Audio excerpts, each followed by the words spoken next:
Salut, sunt Iani, sunt de 2 ani în Londra. Am venit la vot pentru că doresc să văd o schimbare pentru România. Mă bucur să văd atâta multă lume aici pentru că avem cu cine vota. Votez Iohannis și susțin toți tinerii să stea până la capăt și să susțină pe Iohannis. Suntem de 7 ani și s-ar putea să venim acasă dacă se schimbe lucrurile și nu o să mai avem comuniști în România. Cine vreți să votați? Cu cine votați? Iohannis, bineînțeles. Nici nu știu de ce puneți întrebarea asta aici în Londra. Londra, de ce vii să votezi? Am venit în Londra de...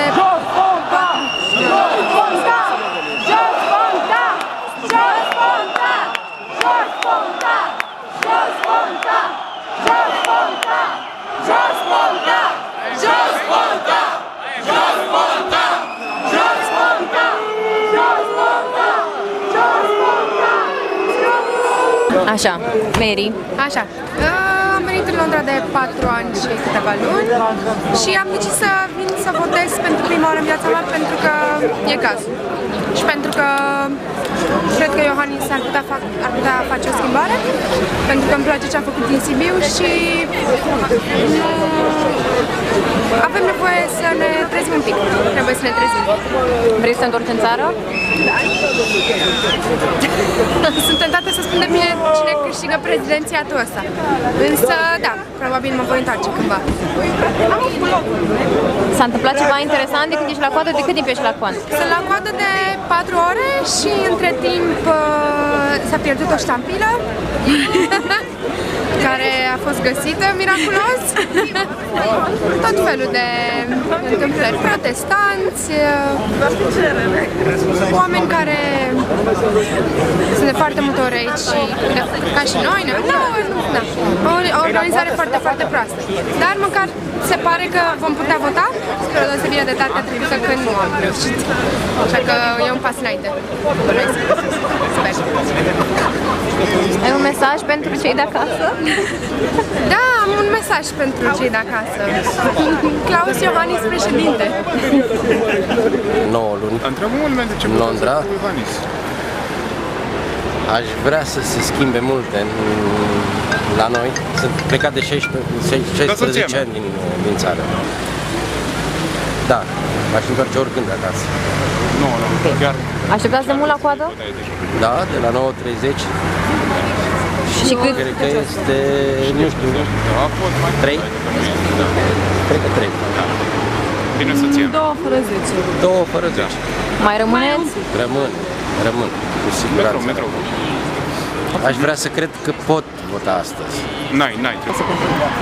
Ok, da, sunt aici de 5 ani, am venit în 2009, am venit aici la facultate și am terminat-o, acum am început să lucrez și am venit astăzi la vot cu câteva sute de mii, câteva zeci de mii de români de aici și chiar sper să apuc să votez astăzi.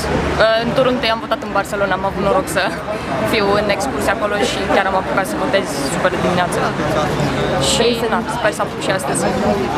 Vrei să te întorci în țară? Poftim? Vrei să te întorci în țară? Măi, să știi că mi-aș dori să mă întorc în țară, dar mi-aș dori să mă întorc într-o țară mai liberală și în care aș putea să fac ceva. Mi-ar plăcea să fac ceva în domeniul turismului, chiar avem mult potențial și Băile Herculane e un loc în care mi-aș dori să merg și dacă aș avea bani să și investesc. Ok. Sunt de 7 ani aici. Am venit să votez pentru că cred într-o schimbare și mi-aș dori să mă întorc, dacă nu mi-aș dori ca familia mea, copiii mei să se întoarcă în țară și votez cu schimbarea. Cred că se înțelege cu cine. Salut, sunt de 6 ani aici. Nu am venit să votez pentru Iohannis, ci împotriva lui Ponta. Care ar fi fost opțiune. Da, m-aș întoarce în țară dacă s-ar nu știu, dacă s-ar reglementa lucrurile, s-ar ușura și opțiunile, nici nu știu, dar sper să mă întorc o dată în țară, cel puțin cel puțin pentru afaceri, sau nu știu, să sperăm că... Hai! Să nu semnați declarațiile. Suntem în Londra de 4 luni, da? Am venit să votăm ca să putem să ne întoarcem cândva acasă. Poate se schimbă ceva. De votat votăm cu Iohannis, clar. De câți ani sunteți aici? De 2 ani jumate. Și de ce ați venit să votați? Păi, dumneavoastră, de ce credeți? Pentru că m-am săturat și uitați cum suntem tratați. La primul tur am stat 5 ore la coadă, acum stau 4 ore jumate, sper să fie mai puțin. Și am venit ca să trag un semnal de alarmă împotriva guvernului competent care ne conduce și doresc ca reprezentanții acestui guvern să nu ne conducă în următorii 10 ani. Dar din nefericire am auzit că iară s-au trezit morți în Teleorman, s-au ridicat 20.000 care au călătorit cu tot felul de tricuri, care, căruțe, numiți-le dumneavoastră când doriți. Și uitați, așteptăm. Dacă sunt optimist, da, sper. Dar o să vedem. Cu cine vreți să votați dacă... Voi vota cu dreapta, sunt votant de dreapta din totdeauna, n-am absolut nicio problemă cu să declar acest lucru. Haideți să încercăm puțin să ne oprim din Ion Ilici Iliescu și din Bombonel și din toate lucrurile astea, să fim și noi mai spirituali, dar problema este că votul meu va fi compensat de un vot care a fost cumpărat cu 50 de vodcă, de rom, de răchie, de ce vreți dumneavoastră, într-un sat din altă parte, ceea ce sper să nu se întâmple și mi-au încurajat toți prietenii să vină la vot. Din nefericire, mulți au fost descurajați de faptul că PNC, foarte bine că există PNC, au fost descurajați de imens de proastă organizare, again, care există pe această secție de votare, dar asta este, să sperăm că să reziste lumea și nu să înceapă ploaia. Salut! Sunt aici de 6 ani, la această coadă de 3 ore și jumătate și am ieșit la vot pentru că altfel nu cred că am niciun drept să mă plâng, că nimic nu funcționează în România și nu știu dacă mă voi face în România, dar aș vrea să iau parte în acest proces decizional și sper să apuc să votez. Spawn, sunt aici de 5 ani și am venit la vot, am venit și în turul întâi și mă așteptam să fie coadă ceva mai mică de data asta, dar nu erau șanse reale să întâmple asta. Nu cred că se poate pune probleme de cine votează Londra, dar sper ca totuși să apuce cât mai mulți oameni. Te întorci în țară? Vrei să te întorci în România? Există circunstanțe care m-aș întoarce și se poate spune că depinde foarte mult de votul din seara asta. Ok, mersi frumos. Ai vreun mesaj pentru cei de acasă? Nu? Nu, votați și la vot, vorbiți cu bunici, cu vecini, toate. De cât timp ești în Londra? De vreo 6 ani. Și la coadă? La coadă, de cât suntem la coadă? 7 probabil. Și mai stăm, bineînțeles, rămân și după. Păi dar iese Iohannis, sărbătorim, bem, așa am discutat, nu? Toată lumea, păi da. Ce scrie acolo? Unde? Aici e Jigodia de Ponta, prim-ministrul României, din păcate. Care n-a reușit dar va rămâne aici, pe stâlpul ăsta la Londra. Viitorul fost prim-ministru. Da, pentru că am avut grijă ca toată lumea să știe, că ăsta e Ponta și n-am găsit nici măcar unul în Londra care să voteze cu Jigodia de Ponta. Adevărat, suntem toți cu Iohannis. Sunt de 2 luni plecat din România, venit în Anglia. Și de ce ai venit? O schimbare mai bine, o situație mai bună aici decât în România la ora actuală. Important este să reușim face schimbarea și poate că în an 2 reușim să mergem și noi acasă la o țară mai civilizată și mai bine presă la punct decât există la ora actuală. Și cu cine votezi? Poți să ne zici? Da. Cu schimbarea, cum e, România lucrurile bine făcut, nu? Cu Iohannis, normal, cu cine? Nu este nimeni aici pe stradă care votează cu Ponta. Toată lumea votează cu Iohannis. Sper. Nu știu exit pollurile cum o să iasă aici la Londra, dar oamenii votează cu Iohannis. Exit pollurile poate le dau pe Ponta, dar asta e o altă poveste. Depinde ce ne face. Da. Sunt de 5 ani în Londra. Am venit în 2009. După ce ce s-a întâmplat pe 2 noiembrie, când am stat aici la coadă și au rămas peste 5.000 de oameni fără să voteze, am organizat un protest, după care am făcut o serie de flash mob-uri în fața consulatului, în fața ICR-ului și în fața Brand Civic Center, în speranța că o să tragem o palmă cui trebuie și să arătăm că diaspora vrea să voteze. Și astăzi se vede că diaspora vrea să voteze. Sunt mii de oameni și aici, la fiecare secție, sunt peste 5.000 de oameni în Brand, peste 2.500 aici, peste 2.500 la consulat. Și, din păcate nu o să reușească toată lumea să voteze. Nu știu ce o să se întâmple, o să vedem de seară, dar sper eu că glasul de aici a revoltat, o să audă până la București. Și da, vreau să mă întorc acasă, într-o Românie democrată, cu D mare. Aici în Londra, în Londra de 3 ani. Și la coadă?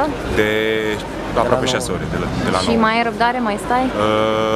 Nu știu. Dacă se pune prea mai rău, cred că nu. Cu cine votezi? Cu Iohannis. Deci, vă spun și sperăm fără emoții.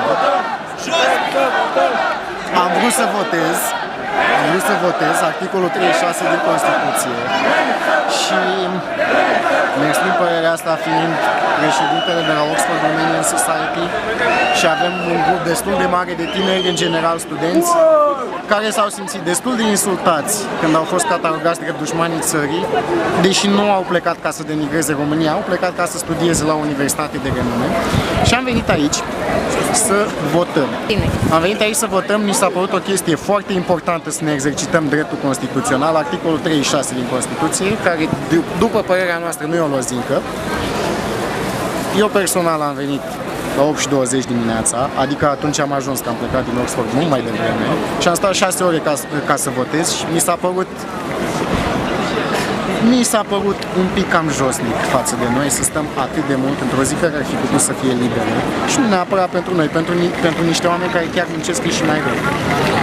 Nu toți suntem aici, am trimis studenți să voteze. De fapt nu i-am trimis, s-au organizat. Hai să fim cinstiți. Și la Bristol, și la Birmingham, și peste tot, în ideea că să apuce să voteze cât mai mulți. Vrei să te întorci în țară? E o întrebare grea. Aș vrea să mă întorc, dar nu în viitor apropiat. Ai vreun mesaj pentru oamenii de acasă? Pentru oamenii de acasă.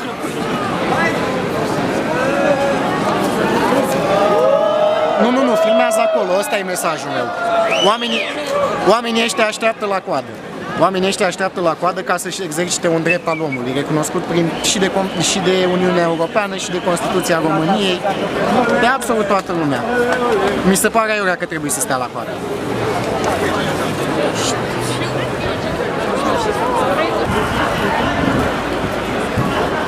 Unde e Monica Macovei? Mă simt atât de bine. Și eu. Că mă simt așa jurnalist, bla bla bla. Ce-aș vrea să știu și asta. Să ce? Dar oricum o să scriu.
să votăm.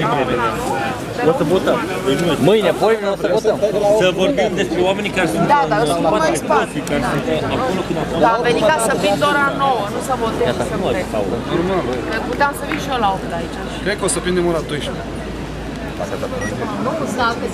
Are revoluție Ponta la Crăciun. Ce se întâmplă dacă nu votează toți românii? Da, o să fie nevoie, dar e imposibil așa ceva, e imposibil. Nu mi-am făcut planuri, dar o să vină. Doamna Macovei, a fost o întrebare mai în spate. Ce se întâmplă dacă nu reușesc toți românii să voteze? Aveți vreo sugestie? Să voteze. Face o plângere. Face o plângere la Procurorul General Nițu, dar face și la DNA. Pe articolul 385 din Codul Penal, dacă nu reține, scrieți împiedicarea dreptului de a alege. Asta e denumirea importantă. Doamnă Monica, o întrebare așa scurtă. Că textul e simplu. Împiedicarea dreptului de a alege prin orice mijloace se pedepsește cu închisoare până la 3 ani. Deci, decât dacă nu ai destule secții de votare, dacă nu ai destule ștampile, dacă stai 5 ore și nu votezi, e suficient, de asta am zis că prin orice mijloace. Și dacă pierdeți, vă dă Nițu, Procurorul General, prietenul Ponta, vă dă neînceperea urmăririi penale, mă căutați pe mine, mă găsiți pe Facebook și fac la toată lumea gratis plângeri la centru. Mulțumim tare mult! Am înțeles că s-a stricat deja. Deci nu este ceva bătând cu ei, nu?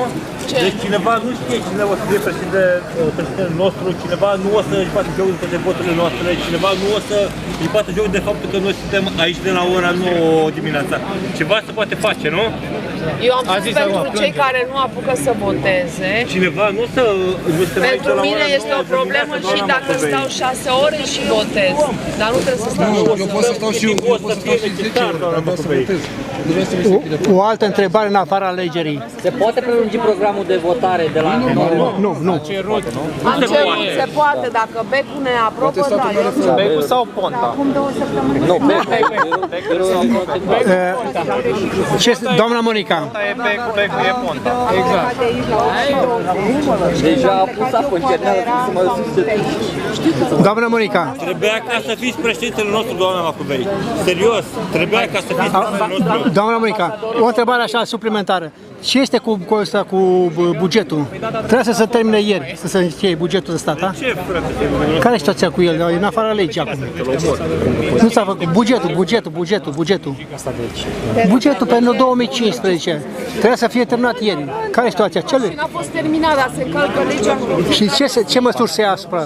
Să întrebați-l pe Ponta ce măsuri iau. Nu, am întrebat. Deocamdată stăm aici și haideți să le luăm pe rând mai întâi. Să luăm pe rând, se pare cea mai gravă situație. Exact.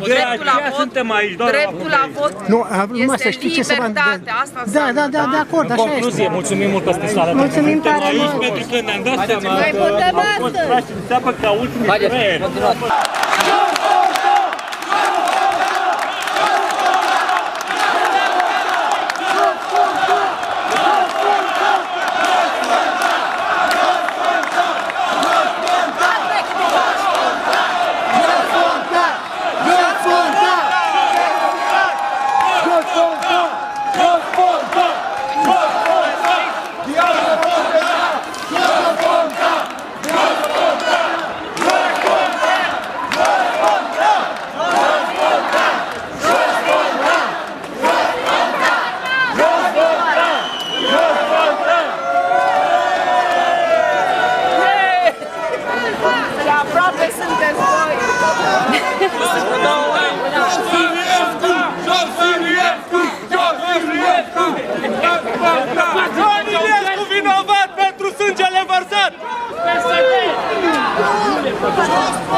Afară! Afară! Cu ochii din țară! Afară! Afară! Cu ochii din țară! Rușine! Rușine! Rușine să vă fie! Rușine! Rușine! Rușine să vă fie! Rușine!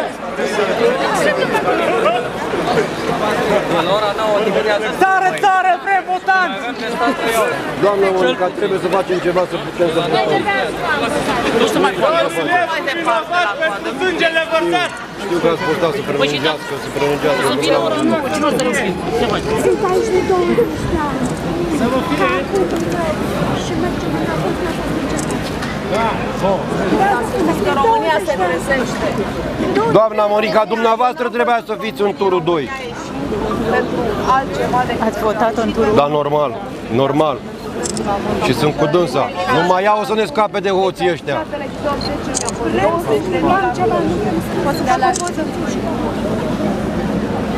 Mine vorbi pe foi, bă. Lansați fundația, doamna Monica Matălăi.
Chiar faza cu ștampila. Tehnica ștampilei. Tehnica ștampilei. Pui ștampila, trebuie să aștepți să se usuce și pe urmă împăturești buletinul de vot, pentru că altfel se imprimă ștampila și pe partea cealaltă a buletinului de vot și se anulează votul.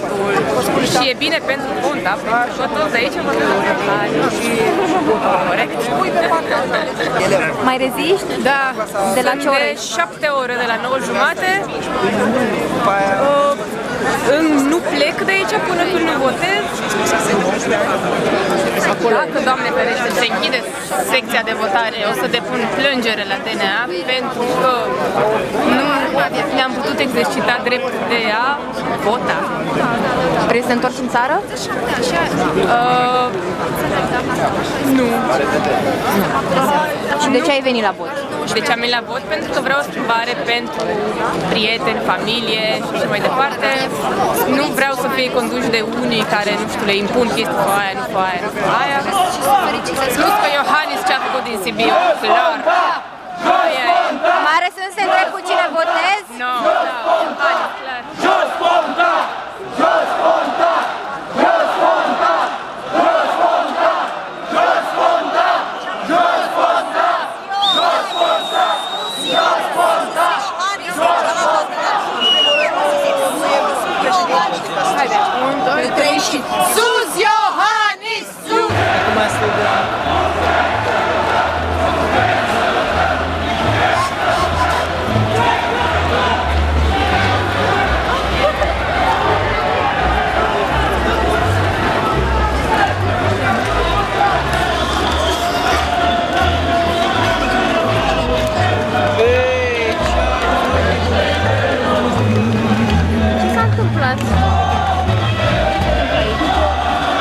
Cineva în România, aici, într-o mașină și se cântă.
E ceasul?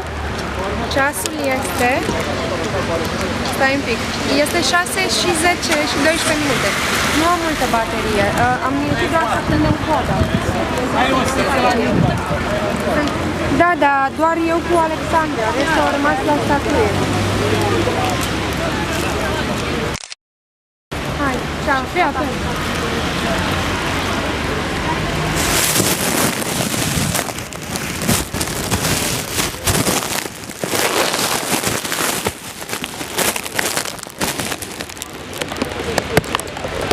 Ceai, cine dorește ceai?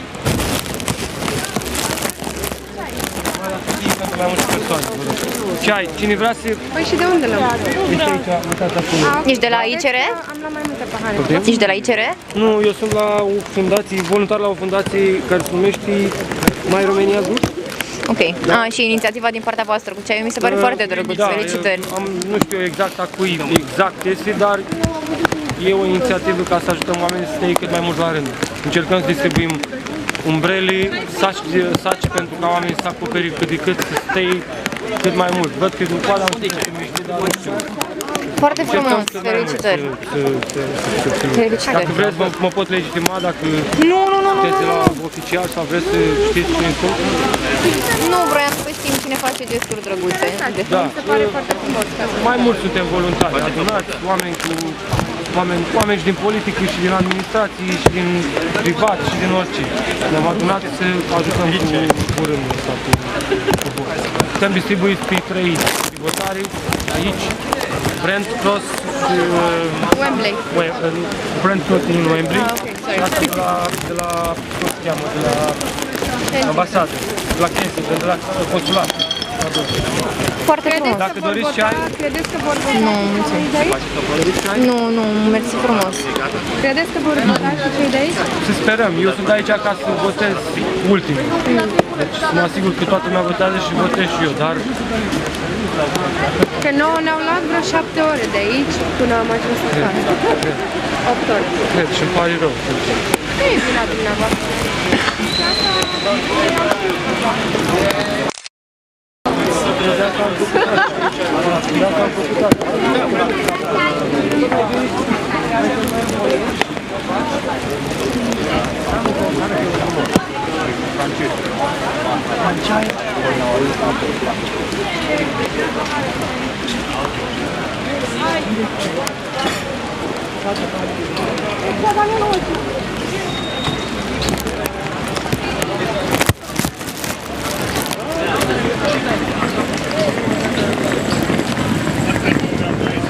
Deschise până mâine dimineață. După ora 8.